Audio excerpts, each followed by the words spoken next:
In this video, we are going to study ARIMA models identification with Correlograms in Python using Spyder IDE. As you can see at the bottom of the screen, this is an educational video only and no professional advice is included within it. Okay, so let's go into Spyder IDE. So the first step within the video is that we need to import the corresponding packages. Therefore, we comment this as step 1, which is packages. And we're going to import pandas as PD. We're importing pandas for data frames. Then we're going to import stats models.api as SM. We're importing that feature from stats models for data downloading. Then we're going to import stats models.graphics.tsa plots as TSP, and we're importing that feature from stats models for Correlograms. And last, we're going to import matplotlib.pyplot as PLT, and we're importing matplotlib for the corresponding charts. To run these code lines, we go ahead, select them, and then we can either click the Run Selection button or we can press F9 on the keyboard. Then we continue with step number 2, which is data. For data, we're going to create an object named mData. That's model data underscore obj or object, which is equal to. And here we'll be using SM feature from stats models.datasets.get underscore r dataset. And we open parentheses. First parameter, which is data name equals to, and within quotations, we have air passengers, comma, package equals to, within quotations we have datasets, comma, and at the following row we have cache equals to true. So what we're doing here is the following. We're downloading air passengers data from our package datasets, and with cache equals to true means that once we download the data, it saves it locally, so we don't need to go and download it again every time we run the code. Notice that this will download data and documentation within mData underscore obj object. Therefore, we're going to create a new object named mData with only the data, therefore equals to mData underscore obj, and we're going to get its .data attribute.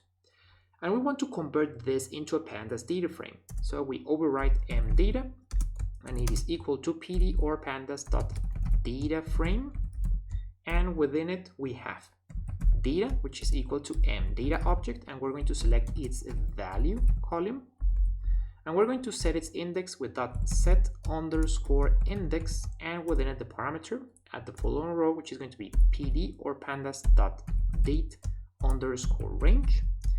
And within it we have start equals to, within quotations, 1949, comma, end equals to, and within quotations, 1961, comma, FREQ or frequency equals to M, because we have monthly frequency. And we want to visualize the documentation of this data, and we do so with print, and from mData underscore obj object, we're going to get its .to underscore doc to underscores attribute. So to run these code lines, we go ahead, select them, and then now we're going to press F9 on the keyboard directly. And as we can see right here within the console, we have the documentation. So we scroll up. We have air passengers R documentation, which is monthly airline passenger numbers in thousands from 1949 to 1960. And if we go into the variable explorer within Spyder, we can see the two objects being created. mData underscore obj with data and documentation, and mData with only the data as a data frame. So if we double click on any of these cells,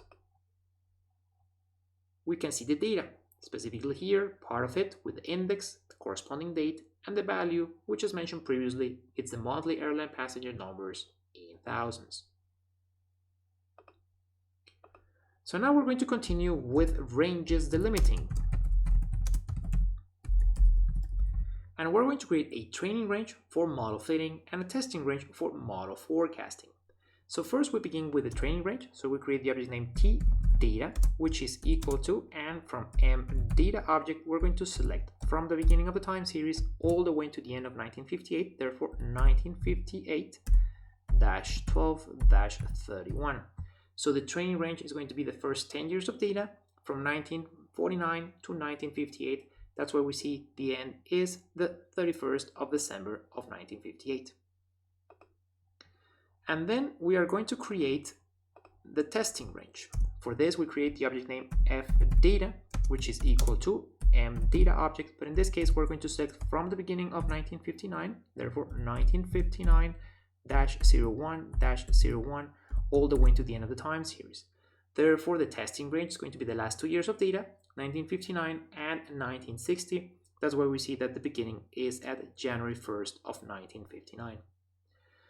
In this video, we'll only be working within the training range. So to run these code lines, we go ahead, select them, and then we press F9 on the keyboard. And now we're going to continue to visualize the training range data within its corresponding chart. So for this, we have plt.plot, and within it we include t data or training range data. Then we have plt.ylabel, that's the vertical axis label, and that's going to be air passengers. Then we have plt.xlabel, and that's going to be year. And last we have plt.show open and close parentheses. So to run these code lines, we go ahead, select them, and then we press F9 on the keyboard.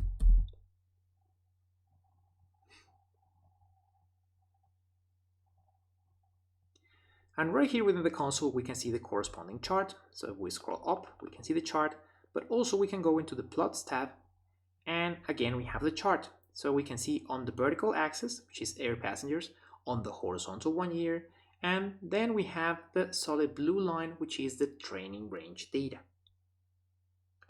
So now that we have the data ready, we can continue with step number 3, which is ARIMA models identification. And for this, we are going to study correlograms. So first, we'll begin with the autocorrelation function correlogram.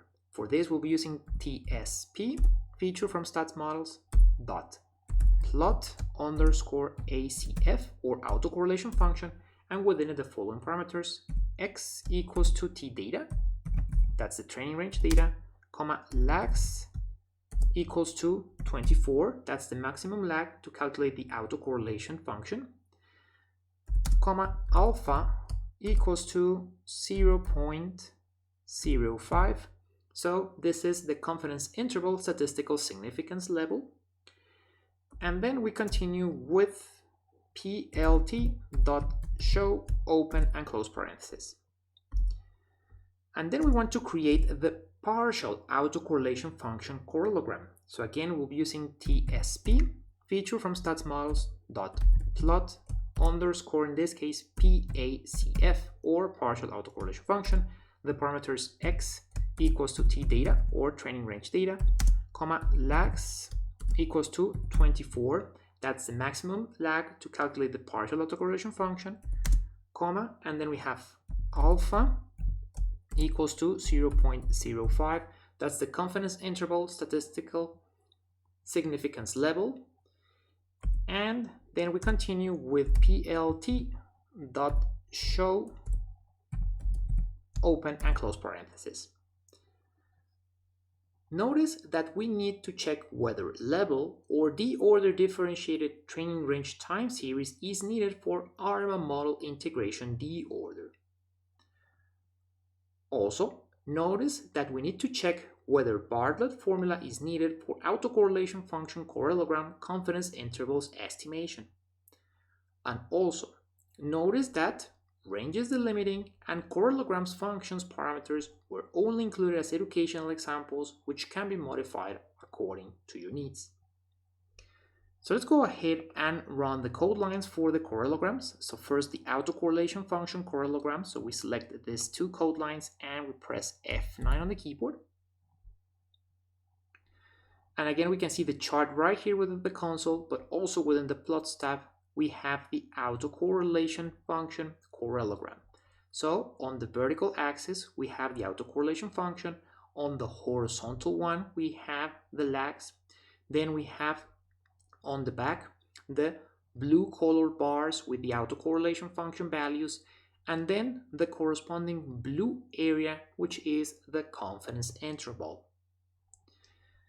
And then let's go ahead and visualize the partial autocorrelation function correlogram. So we select these two code lines and we press F9 on the keyboard.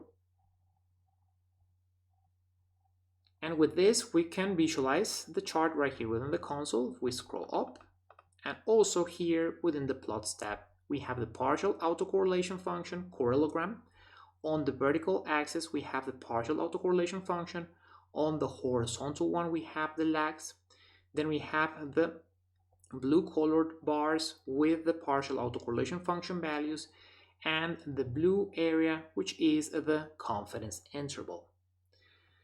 And with the autocorrelation function and the partial autocorrelation function correlograms, we can do ARIMA models identification. If the autocorrelation function tails off gradually and the partial autocorrelation function drops after p statistically significant lags, then we can see the need for an autoregressive model of order p.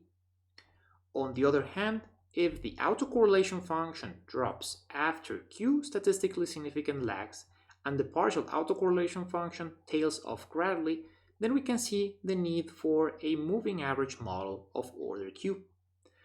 On the other hand, if the autocorrelation function tails off gradually after q statistically significant lags and the partial autocorrelation function tails off gradually after p statistically significant lags, then we can see the need for an autoregressive moving average model of orders p and q.